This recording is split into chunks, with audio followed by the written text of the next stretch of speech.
pertengahan, berada di jalan yang baik, begitu ya. Adil isma hatta yaumil akhir. Amin ya rabbal alamin. Baik, sebelumnya saya ucapkan Bismillahirrahmanirrahim ya. Saya mulai saja ya ibu-ibu. Ceritanya ini berbagi praktik baik 7 jurus BK hebat hari ini. Nah, latar belakang dulu sebagai gambaran di awal bahwasanya adanya kegiatan 7 jurus BK hebat ini adalah untuk mencetak program yang digagas oleh Kemendikbud untuk memperkuat peran guru BK dan non BK. Jadi ada guru non BK-nya juga. Ceritanya nanti akan ada berkelanjutan juga untuk non BK agar dapat memfasilitasi pertumbuhan siswa secara holistik, tidak hanya akademis tetapi juga emosional dan sosial. Sebagaimana kita tahu hari ini tantangan kita menghadapi siswa itu kan luar biasa ya ibu-ibu. Jadi sampai di situ diucapkan kata jurus gitu kan. Ibarat kita misalkan menangani anak sendiri, dipelanin nggak bisa. Misalkan sudah beberapa kali dicoba nggak bisa. Akhirnya terpaksa orang tua itu mengeluarkan jurus gitu ya. Berarti jurusnya ini diharapkan ampuh begitu. Nah inilah yang digagas juga sama Kemendikbud kepada kita semua sebagai guru untuk menghadapi gelombang permasalahan yang sangat kompleks di tengah-tengah remaja, di tengah-tengah murid-murid kita. Perlu diketahui juga dalam hal ini kan sekarang status nama peserta didik berubah lagi ya ibu menjadi murid, balik murid. Nah itu filosofinya seperti apa? Ada penjelasan lebih lanjut yang tidak dibahas di sini ya. Jadi kita sekarang membahas kalau manggil siswa itu murid, gitu ya, murid-murid. Program ini muncul karena tuntutan perubahan zaman yang membuat guru perlu beradaptasi untuk membekali siswa dengan kecerdasan emosional, resiliensi, dan karakter yang kuat, menciptakan lingkungan belajar yang aman dan mendukung.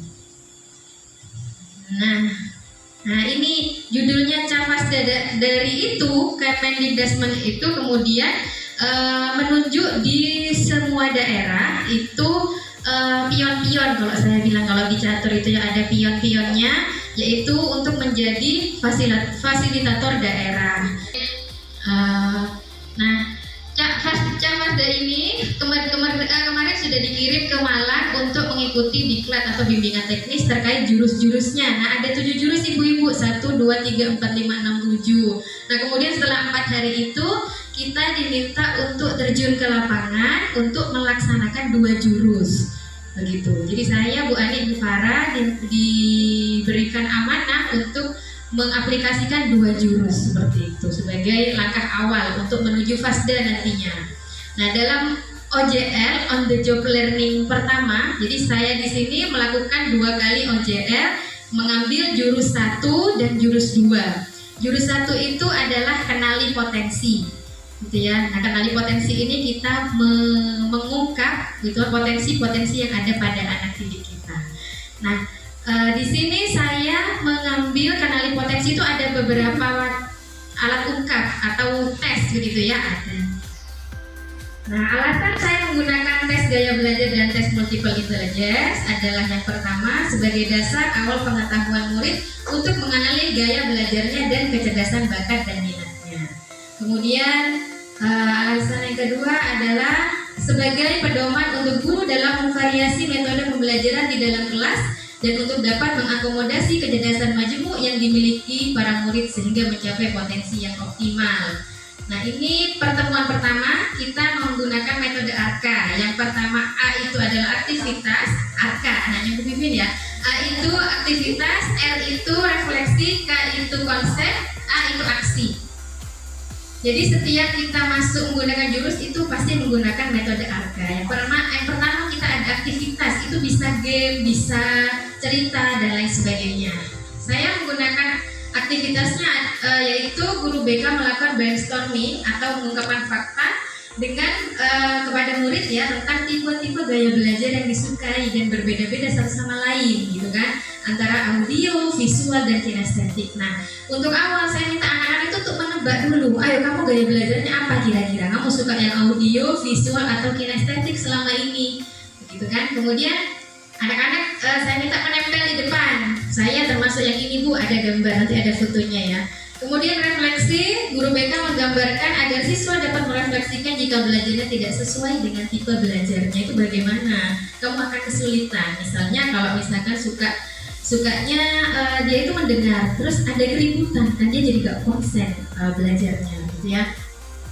Kemudian di konsep ini saya menjelaskan semuanya, begitu ya, tentang 3 gaya belajar itu, juga strateginya di dalam memaksimalkan gaya belajarnya. Yang keempat, baru murid saya minta mengisi angket gaya belajar dan melakukan rencana-rencana yang menguatkan hasil belajarnya. Nah, ini dokumentasinya.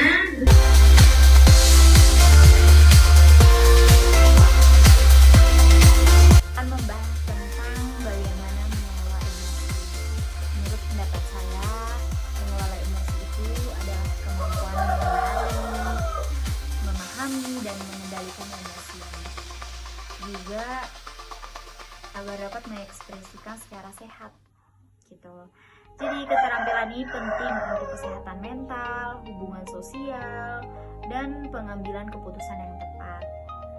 Nah, manfaatnya itu bisa membantu menjaga kesehatan mental, mengendalikan ekspresi emosi dalam berbagai situasi baik positif dan negatif. Tujuannya yaitu menjadi tuan bagi emosi Anda, bukan dikuasai oleh emosi. Oke, itu saja dari saya, dari pendapat saya. Assalamualaikum warahmatullahi wabarakatuh. Assalamualaikum warahmatullahi wabarakatuh. Perkenalkan, nama saya Idris Daniel Fitri. Saya guru mapel bahasa Indonesia. Dari pembelajaran 7 jurus BK Hebat, saya mendapatkan pembelajaran atau pengetahuan lebih tentang bagaimana mengetahui kekuatan anak-anak atau kecerdasan anak yang dimiliki anak-anak saya, terutama 10 TKJ 2. Terima kasih.